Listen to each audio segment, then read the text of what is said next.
Good afternoon students, this is PK sir, your chemistry sir, welcoming you to the first lecture of class 11th NCERT chemistry of chapter structure of atoms। ये इस chapter का पहला lecture है। इससे पहले हम जो chapter देखा है उसके लिए आप हमारा जो प्रीवियस वीडियोस को देखने के लिए आई बटन पे क्लिक कर सकते हैं, ठीक है। चलिए, बहुत ही इम्पोर्टेंट चैप्टर है। यूँ मान लीजिए कि जो केमिस्ट्री है उसका ये फाउंडिंग स्टोन है, फाउंडेशन जो होता है फाउंडेशन स्टोन है स्ट्रक्चर ऑफ एटम। ऐसी कोई एग्ज़ाम नहीं है, कॉम्पिटिटिव एग्ज़ाम्स या CBSE का है ही है। कॉम्पिटिटिव एग्ज़ाम्स में भी ऐसा कोई कोई ऐसा एग्ज़ाम नहीं है जिसके अंदर यहाँ से इस चैप्टर से कोई क्वेश्चन नहीं पूछा जाता है। यानी कि यू कैन अंडरस्टैंड, आप समझ सकते हैं इस चैप्टर का इम्पोर्टेंस कितना ज़्यादा है, ठीक है। चाहे से आपकी नीट की एग्ज़ाम हो, चाहे से आपकी JEE का एग्ज़ाम हो, इवन जो SSC और UPSC के जो कोर्सेज हैं एग्ज़ाम्स हैं उनमें भी इस चैप्टर से बहुत क्वेश्चंस पूछे जाते हैं, ठीक है। तो आज हम स्टार्ट करते हैं चैप्टर स्ट्रक्चर ऑफ एटम, ठीक है। स्ट्रक्चर ऑफ एटम, देखिए कुछ बेसिक बातें हैं जो आप लोग पहले से जानते हैं कि एटम क्या होता है। जो आप लोगों ने अब तक पढ़ते आ रहे हैं एटम क्या होता है, तो एटम के लिए हम सिर्फ एक ही बात बोलते हैं कि the smallest part of the substance, the smallest part of the substance.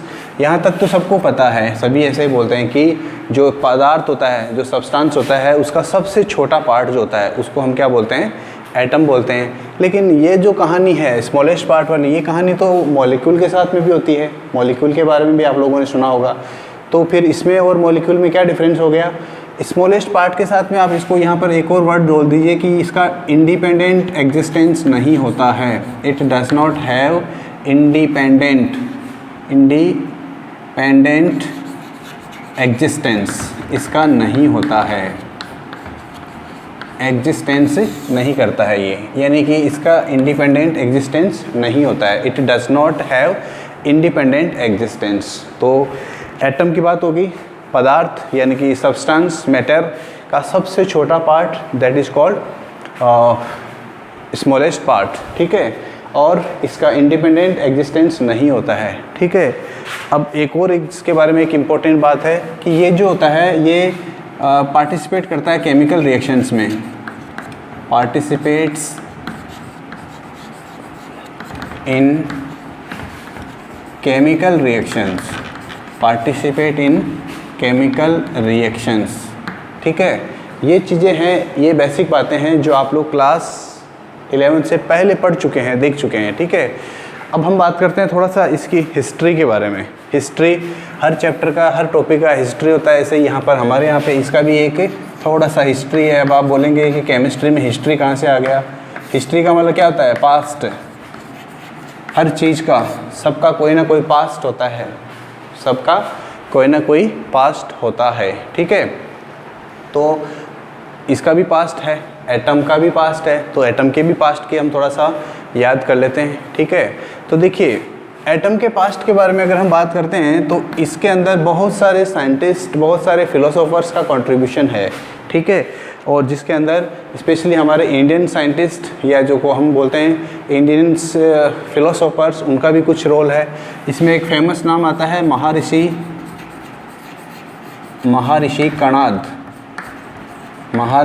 Kanada, ठीक है। इन्होंने एक प्रकार का थियरी बोल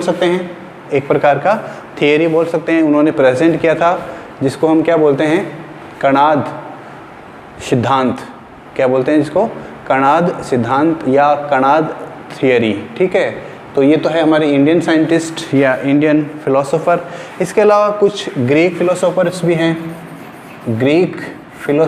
हैं, उन्होंने भी इसके बारे में बात की।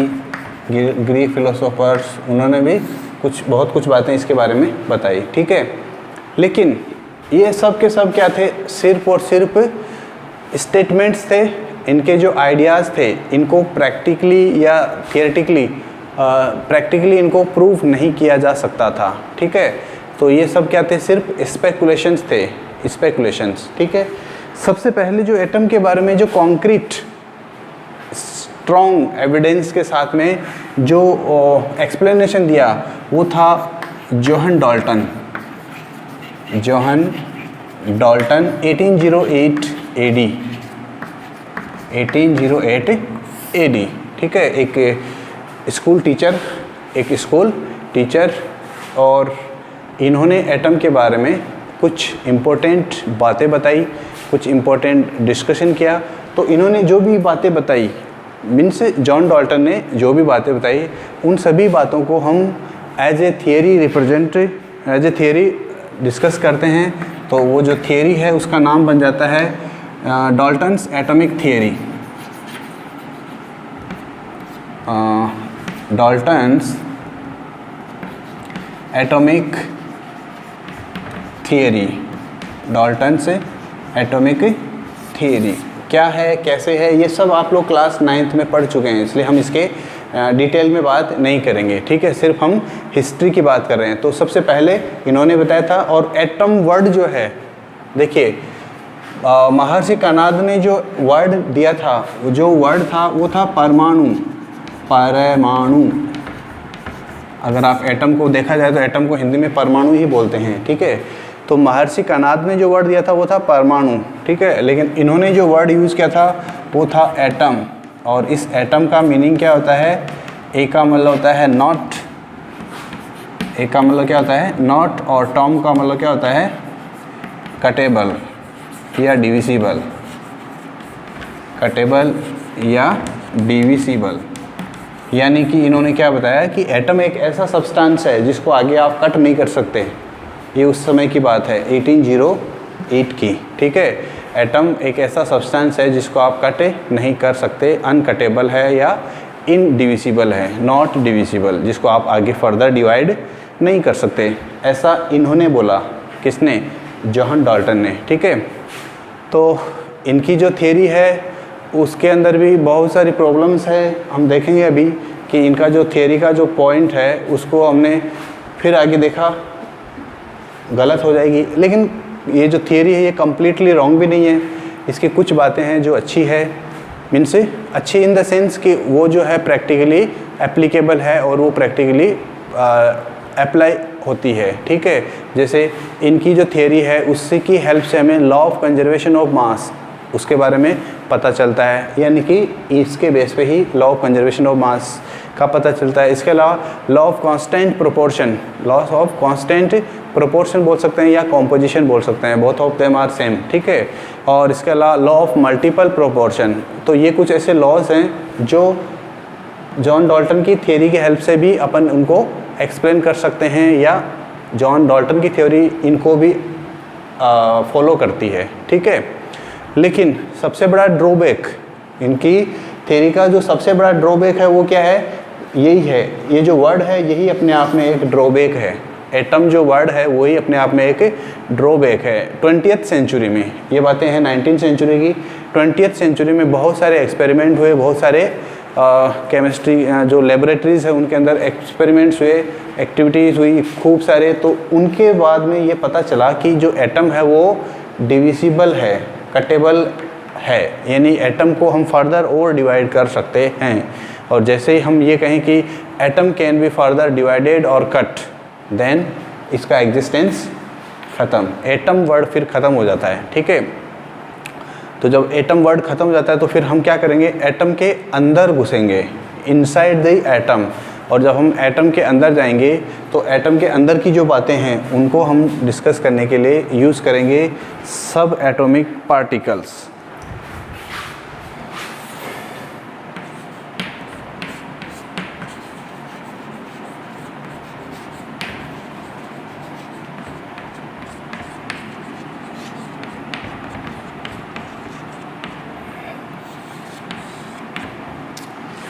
देखिए सब एटॉमिक पार्टिकल्स,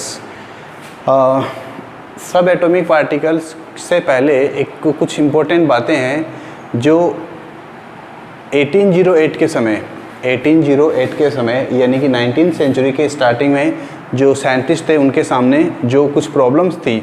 तो उन प्रॉब्लम्स में सबसे पहला प्रॉब्लम ये था कि अगर एटम को हम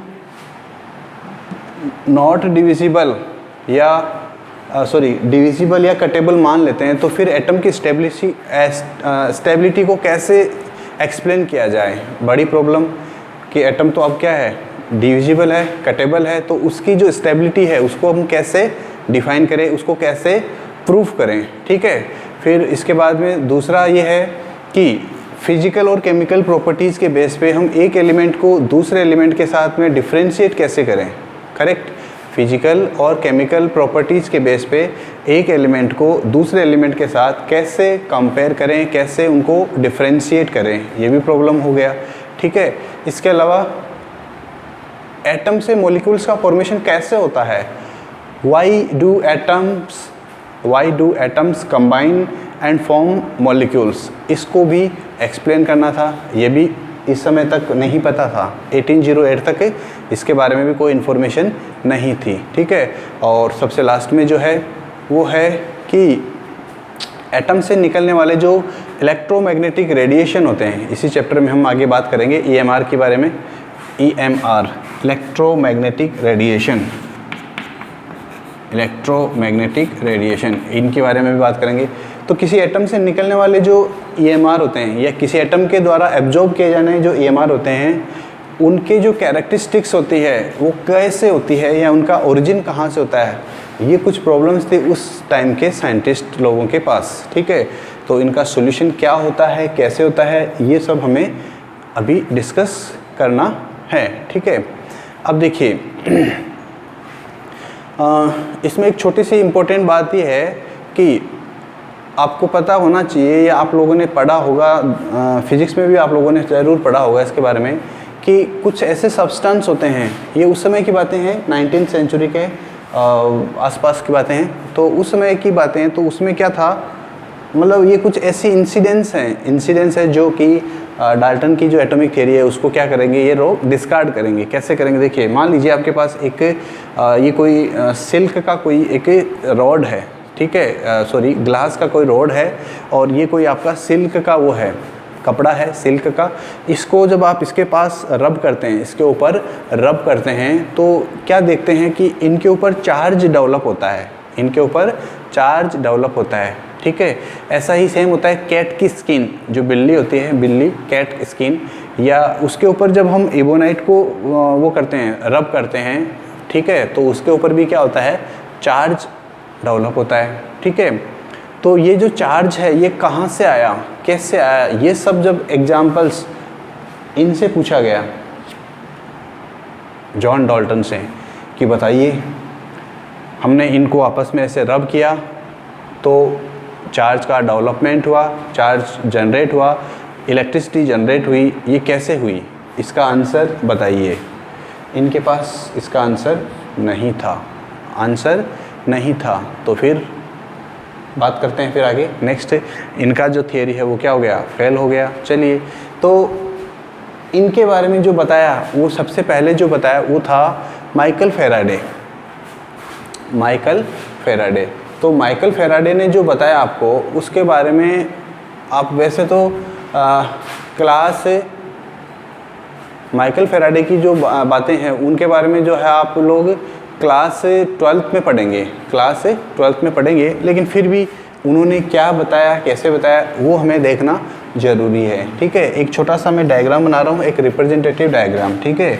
तो उन्होंने क्या किया था, एक कंटेनर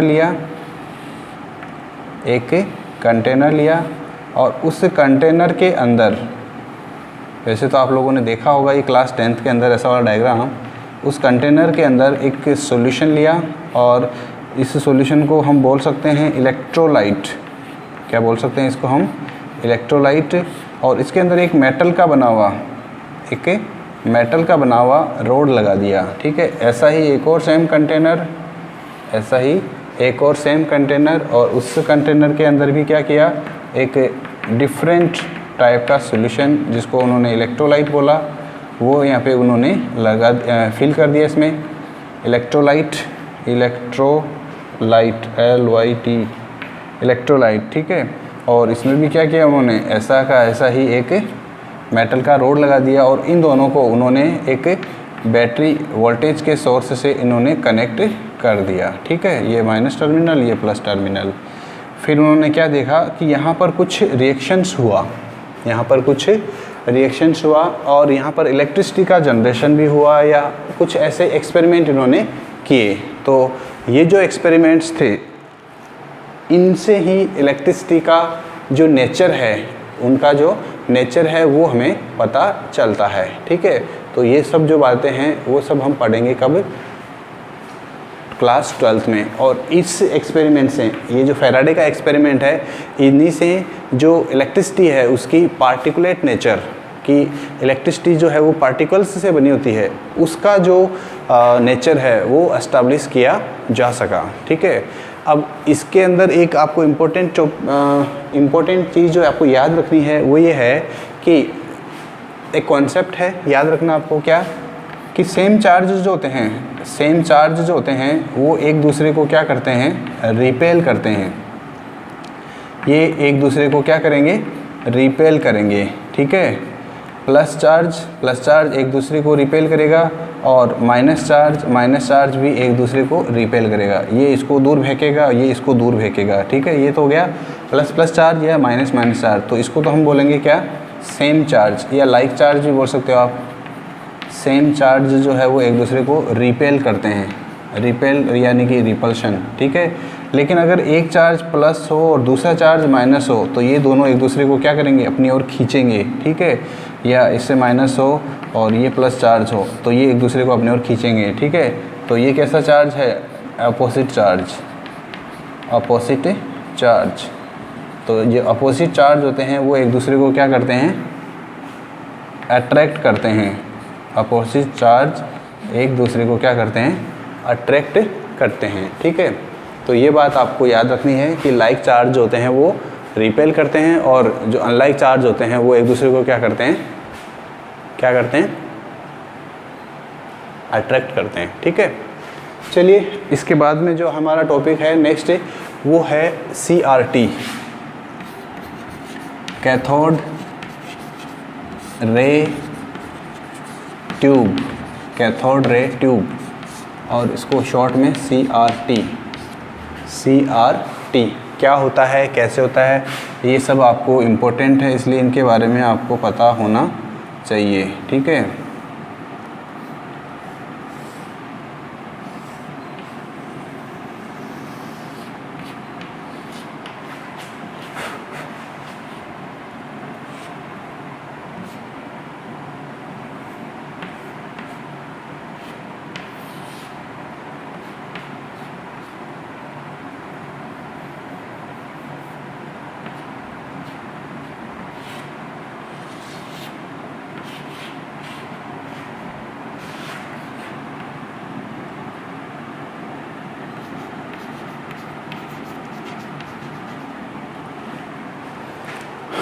कैथोड रे ट्यूब क्या होता है, कैसे बनाया जाता है, ये इसका क्या यूज़ है, ये सब आपको पता होना चाहिए। और ये आपके लिए इम्पोर्टेंट इसलिए भी है क्योंकि यहाँ पर जो इसको थोड़ा सा मैं छोटा कर देता हूँ, ये बड़ा हो गया, ये छोटा हो गया। ठीक है, इसको बोलते हैं कैथोड, C से डिनोट करते हैं। और ये वाला जो है पार्ट C माइनस वाला पार्ट है, ये वाला माइनस, और ये प्लस वाला पार्ट है एनोड। ठीक है, प्लस वाला। ग्लास की बनी हुई ट्यूब है ये जो स्ट्रक्चर आपको दिख रही है,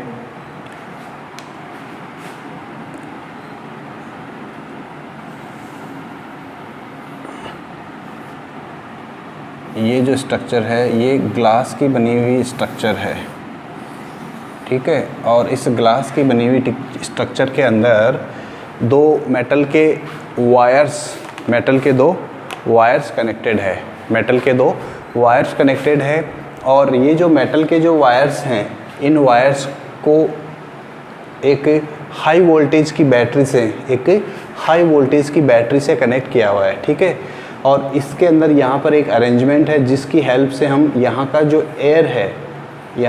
एयर है अंदर का, उसको हम इवैक्यूएट कर सकते हैं, बाहर निकाल सकते हैं। ठीक है, अब देखिए इसमें क्या होता है, जब यहाँ पर हम इसको ऑन करते हैं, यानी कि जो बैटरी है उसको कनेक्ट करते हैं, तो यहाँ पर क्या होता है कि कुछ पार्टिकल्स, यहाँ पर कुछ पार्टिकल्स एनोड की तरफ मूव करते हैं स्ट्रेट लाइन में। कुछ पार्टिकल्स एनोड की तरफ मूव करते हैं स्ट्रेट लाइन में, ठीक है, इन द फॉर्म ऑफ रे, इन द फॉर्म ऑफ रे। कैथोड से निकलते हैं, इसलिए इनको नाम दिया गया कैथोड रे। क्या नाम दिया गया? Cathode ray. और सिंस ये जो ग्लास की स्ट्रक्चर है एक ट्यूब के जैसी स्ट्रक्चर है, इसलिए इसको नाम दिया गया cathode ray tube, cathode ray tube, ठीक है।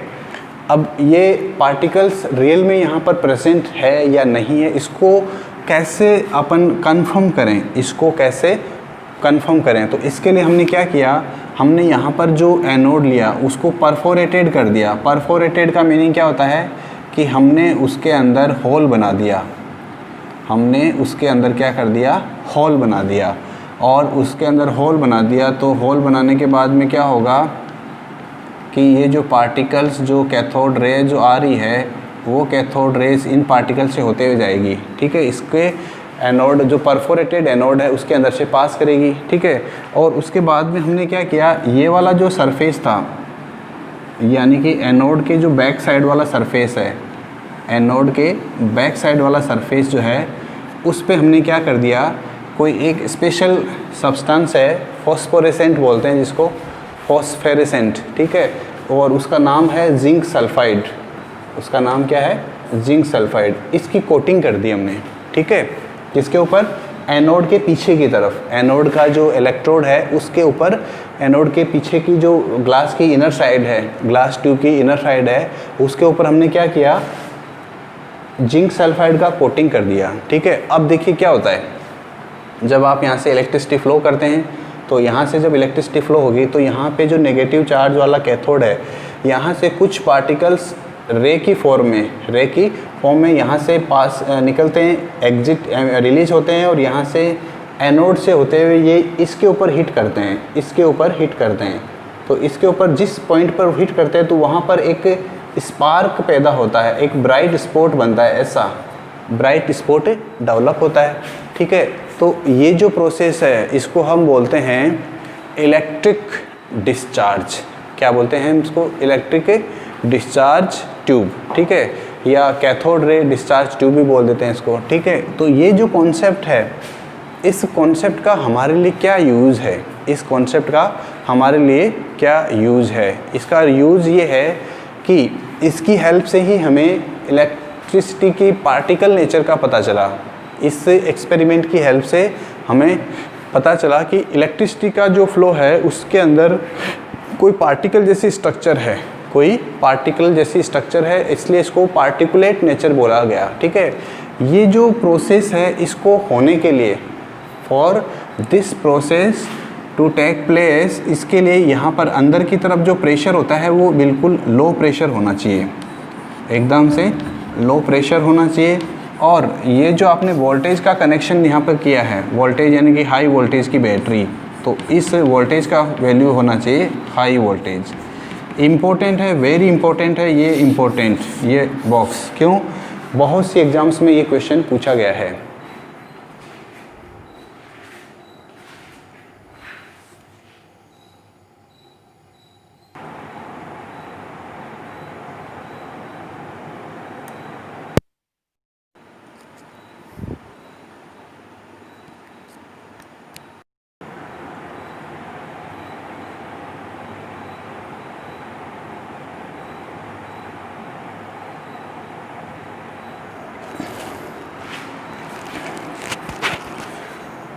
चलिए, तो नेक्स्ट देखिए क्या बताया।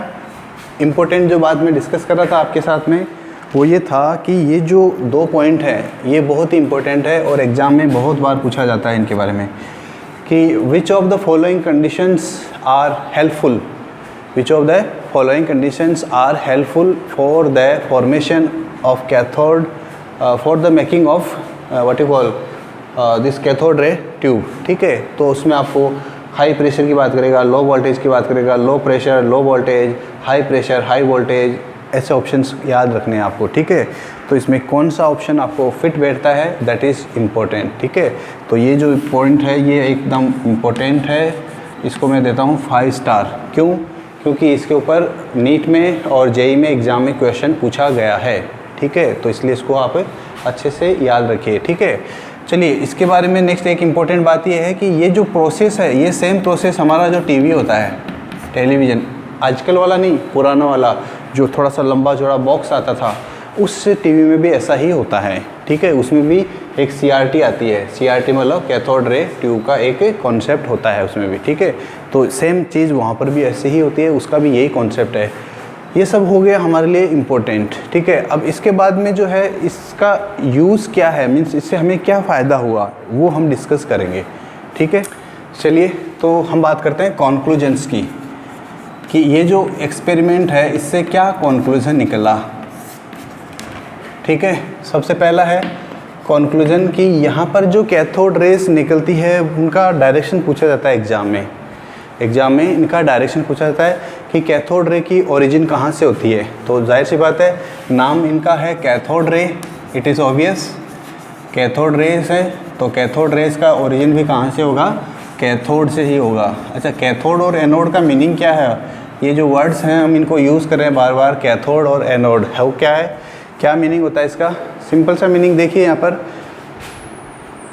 ये जो मेटल का बना हुआ एक सरफेस है, ये मेटल का जो बना हुआ सरफेस है जो इस बैटरी के नेगेटिव टर्मिनल से कनेक्टेड है, इस बैटरी के या हाई वोल्टेज के सोर्स के नेगेटिव टर्मिनल से कनेक्टेड है, उसको हम यहाँ पर नेगेटिव साइन से शो करते हैं, ये कैथोड का काम करता है। ठीक है, नेक्स्ट बैटरी का जो पॉजिटिव टर्मिनल है, उससे जो साइन जो वायर कनेक्टेड है और जो इलेक्ट्रोड कनेक्टेड है उसको हम प्लस से साइन से सिंबल से रिप्रेजेंट करते हैं, और ये एनोड से, इसको हम एनोड बोलते हैं। ठीक है, तो ये कैथोड और एनोड, इनका जो पोलैरिटी है वो चेंज हो जाता है जब हम इलेक्ट्रोकेमिस्ट्री का टॉपिक डिस्कस करेंगे क्लास 12th में। ठीक है, तो वो बाद की बात है, फिलहाल आपको यही याद रखना है कि कैथोड का मीनिंग नेगेटिव इलेक्ट्रोड, एनोड का मीनिंग पॉजिटिव इलेक्ट्रोड। ओके, तो फर्स्ट इंपॉर्टेंट पॉइंट क्या था कि कैथोड की जो रेस होती है उनका मूवमेंट किधर से किधर होता है। ठीक है, तो कैथोड से एनोड की तरफ, कैथोड टू एनोड इनका मूवमेंट होता है। ठीक है, दूसरा इम्पोर्टेंट जो कंक्लूजन है वो ये है कि ये जो कैथोड रेस होती है ये विजिबल नहीं होती है, मीन्स इनको हम आँखों से नहीं देख सकते, not visible, these are not visible, यानी आँखों से इनको हम नहीं देख सकते, तो फिर इनकी जो प्रेजेंस है कि ये है, रियल में ये एग्जिस्ट करती है, इसको कैसे प्रूव किया जाए, देखा हमने यहाँ पर, इसको प्रूव करने के लिए यहाँ पर हमने कोटिंग कर दिया था। तो ऐसे सब्सटेंसेज जो इस पर्पस के लिए यूज़ किए जाते हैं उनको हम फ्लोरेसेंट या फास्फोरेसेंट कहते हैं। ठीक है, तो आपको एक छोटा सा असाइनमेंट दे रहा हूँ मैं, और असाइनमेंट जो है वो ये है कि फास्फोरेसेंट और असाइनमेंट क्या है, फास्फोरेसेंट और क्या नाम था उसका, फ्लोरेसेंट, इनके बारे में बताना है कमेंट सेक्शन में आपको क्या करना है, फास्फोरेसेंट और फ्लोरोसेंट इनके बारे में कमेंट सेक्शन में बताना है कि इनका मीनिंग क्या होता है। ठीक है, इनका मीनिंग क्या होता है। ठीक है, दूसरी बात, इनका पाथ कैसा होता है, स्ट्रेट लाइन पाथ होता है, straight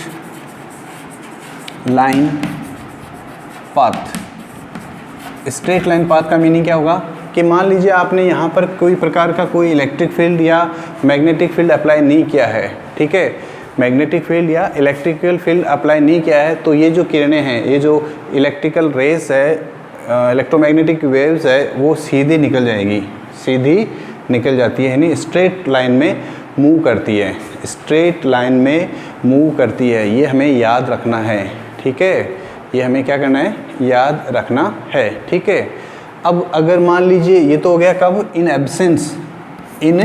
absence of electric field और magnetic field, in absence of E और बी। ये ई और बी क्या है, फिजिक्स के स्टूडेंट्स ज़रूर जानते होंगे, आप लोगों ने फिजिक्स में ज़रूर पढ़ा होगा। इलेक्ट्रिक फील्ड को डिनोट करने के लिए, मैग्नेटिक फील्ड को डिनोट करने के लिए, ठीक है। तो in absence of E and B. Next, मान लीजिए अगर आपने इलेक्ट्रिक फील्ड या मैग्नेटिक फील्ड लगा दिया तो इन ई एंड बी क्या होगा, इनका जो बिहेवियर है, किनका, कैथोड रे ट्यूब का जो बिहेवियर है वो ऐसे लगता है जैसे ये कोई नेगेटिव पार्टिकल से बनी हुई हो। मतलब समझ आया? जब आप इस टेस्ट ट्यूब, इस ग्लास ट्यूब के ऊपर इलेक्ट्रिक फील्ड अप्लाई करते हैं या मैग्नेटिक फील्ड दोनों साथ साथ अप्लाई करते हैं, तो इनका जो बिहेवियर है इन रेस का, वो ऐसा लगता है जैसे ये नेगेटिव पार्टिकल्स से बनी हुई हो, नेगेटिव पार्टिकल्स से बनी हुई हो, ठीक है। और ये जो कैथोड रेज है जिन नेगेटिव पार्टिकल्स से बनी होती है उनको ही हमने क्या नाम दिया, इलेक्ट्रॉन्स। क्या नाम दिया, इलेक्ट्रॉन्स। तो इलेक्ट्रॉन्स क्या है, कैथोड रेज की जो कैथोड रे ट्यूब जो है उसके अंदर जो रेस मूव करती है, जिन पार्टिकल्स से बनती है उन पार्टिकल्स को ही हम क्या कहते हैं, इलेक्ट्रॉन्स कहते हैं, ठीक है। Next point and last point जो आता है वो है डिपेंडेंस, कि ये किन पे डिपेंड करती है। डिपेंडेंस की भी बात करेंगे हम। डिपेंडेंस का मतलब कि क्या करने पर इलेक्ट्रिक ये कैथोड रेज ट्यूब जो है वो कम हो जाए या बढ़ जाए, या किन चीज़ों पर ये डिपेंड करती है, ठीक है। तो देखिए ये जो है ये कैथोड और जो अंदर गैस प्रेजेंट है उसके ऊपर जो इलेक्ट्रोड हैं, आपके पास यहाँ पर दो टाइप के इलेक्ट्रोड है, एक कैथोड है और एक एनोड है। तो ये कैथोड और इलेक्ट्रोड जो होते हैं उनके ऊपर डिपेंड नहीं करती है, ये आपको याद रखना है, इम्पोर्टेंट है। किस पे नहीं करती है, does not depend upon electrode, यानी इलेक्ट्रोड जिस मटेरियल से बना हुआ है उस मटेरियल पे, does not depend electrodes material and gas present in the CRT, यानी ये चीज़ें ऐसी है जो हमें बताती है कि इनका कंक्लूज़न, इस एक्सपेरिमेंट का कंक्लूज़न क्या है, ठीक है। तो अब तक जो हमने देखा है उसके बारे में आपको रिवाइज करना है। बहुत ही इम्पोर्टेंट टॉपिक है, बहुत ही इम्पोर्टेंट इसलिए है क्योंकि ऑलमोस्ट हर एग्ज़ाम में यहाँ से क्वेश्चन पूछा जाता है, ठीक है। फिर भी अगर किसी को कोई डाउट हो तो कमेंट सेक्शन में लिखिए, मैं इसका जो रिप्लाई है वो ज़रूर दूंगा कमेंट सेक्शन में, ठीक है। So this is the end of the class for today, meeting you in the next class. Till then take care and be safe and bye bye.